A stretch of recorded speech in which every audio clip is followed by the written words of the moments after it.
Assalamualaikum warahmatullahi wabarakatuh. Anak-anakku, dimanapun kalian berada, selamat berjumpa dengan saya Ibu Sukesi SPD MPD.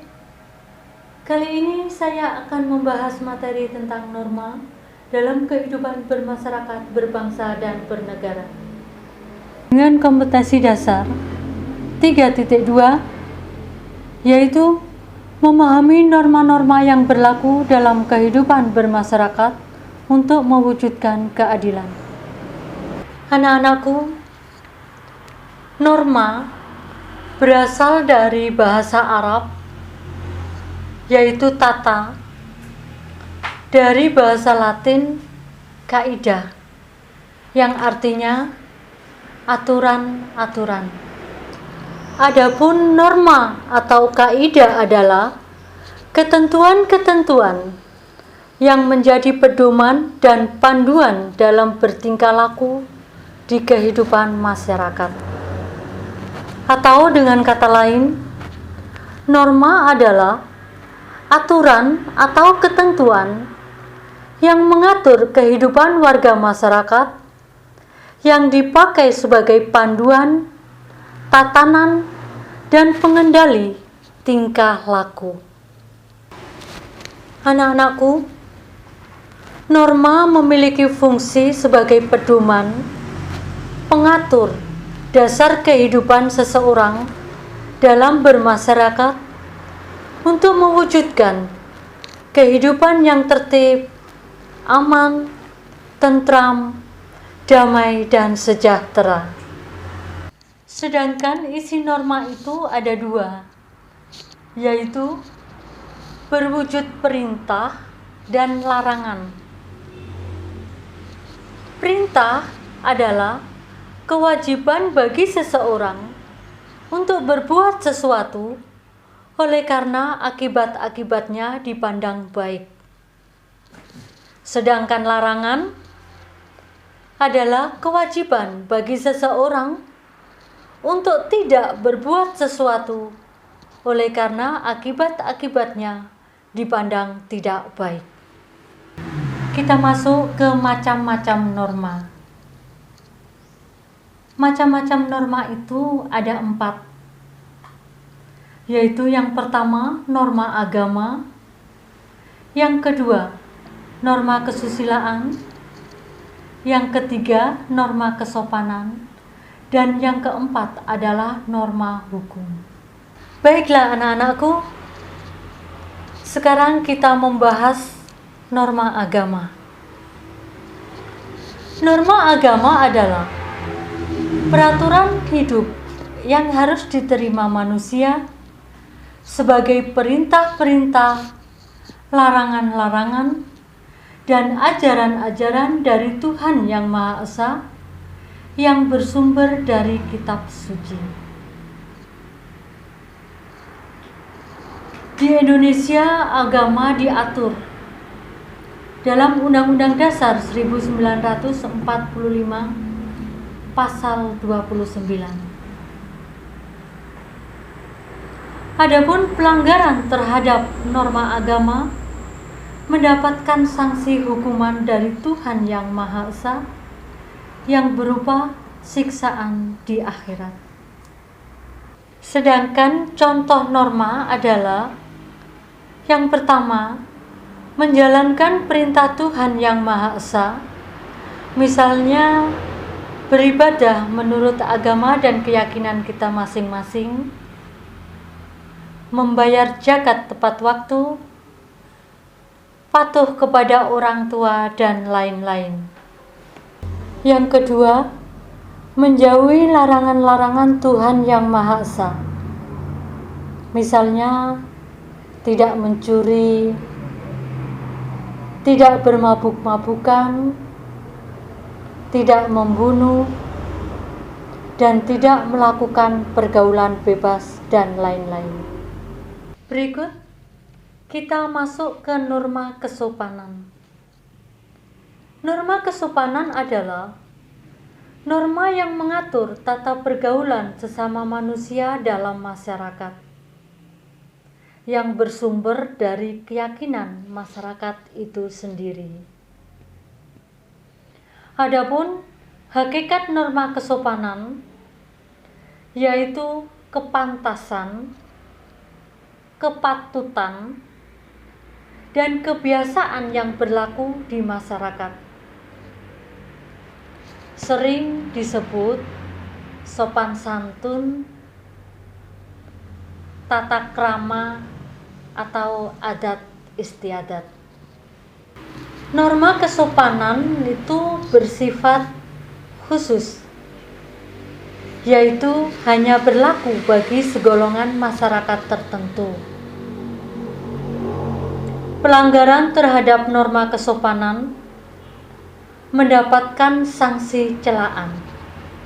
Anak-anakku, kita masuk materi selanjutnya, yaitu norma kesusilaan. Yang dimaksud norma kesusilaan adalah peraturan sosial yang berasal dari hati nurani yang menghasilkan akhlak, sehingga seseorang dapat membedakan apa yang dianggap baik dan apa yang dianggap buruk. Pelanggaran terhadap norma kesusilaan berakibat penyesalan dengan sanksi pengucilan secara fisik, misalnya dipenjara, kemudian diusir, ataupun pengucilan secara batin, yaitu dijauhi.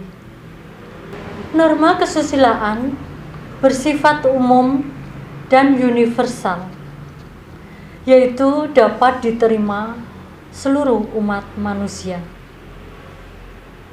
Adapun contoh dari norma kesusilaan antara lain: memberi bantuan kepada yang membutuhkan, bersifat jujur, rajin beribadah, tidak membentuk geng sekolah, tidak korupsi atau kolusi dan nepotisme, tidak berbuat yang tidak terpuji,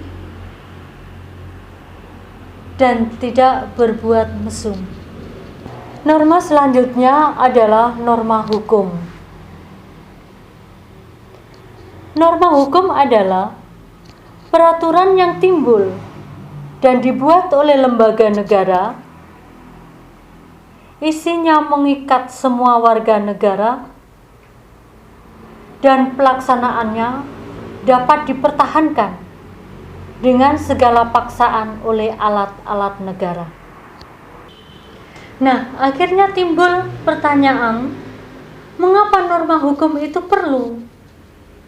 Jawabnya adalah, norma hukum itu perlu karena dari norma agama, norma kesopanan, dan norma kesusilaan belum bisa menjamin terciptanya ketertiban dalam masyarakat. Hal itu disebabkan karena tidak adanya hukuman yang tegas, kemudian belum semua tata tertib keputusan manusia dalam masyarakat dilindungi oleh ketiga norma tersebut. Sedangkan sumber norma hukum adalah peraturan perundang-undangan, jurisprudensi, kemudian doktrin, kebiasaan, dan agama. Norma hukum bersifat memaksa. Sanksinya adalah ancaman hukuman. Adapun sanksi dari norma hukum antara lain, yang pertama bisa hukuman mati, yang kedua hukuman seumur hidup, yang ketiga hukuman penjara, yang keempat hukuman denda, dan yang kelima adalah hukuman kurungan. Adapun contoh norma hukum antara lain menghormati proses pengadilan, patuh berlalu lintas,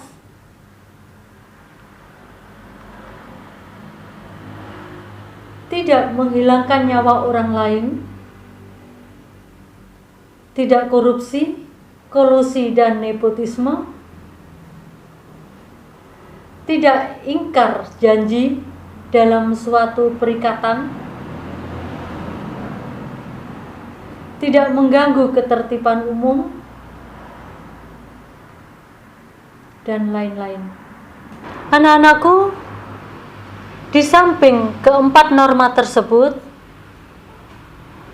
ada kebiasaan-kebiasaan yang kita laksanakan sehari-hari. Apa itu kebiasaan?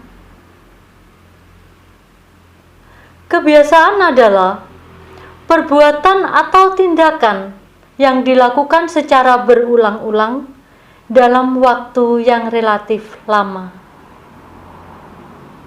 Pelanggaran terhadap norma ini berakibat celaan, kritik, sindiran, gunjingan, sampai pengucilan secara batin. Sedangkan contoh dari kebiasaan antara lain membawa oleh-oleh sepulang bepergian. Ini biasa kita lakukan. Kemudian bersalaman ketika bertemu. Dan juga mengetuk pintu saat bertamu. Di samping kebiasaan dalam masyarakat kita, ada yang namanya adat istiadat. Adat istiadat adalah tingkah laku yang dianut secara turun-menurun dan berlaku sejak lama, yang diakui dan ditaati oleh masyarakat. Adat istiadat bersifat ketat dan mengikat.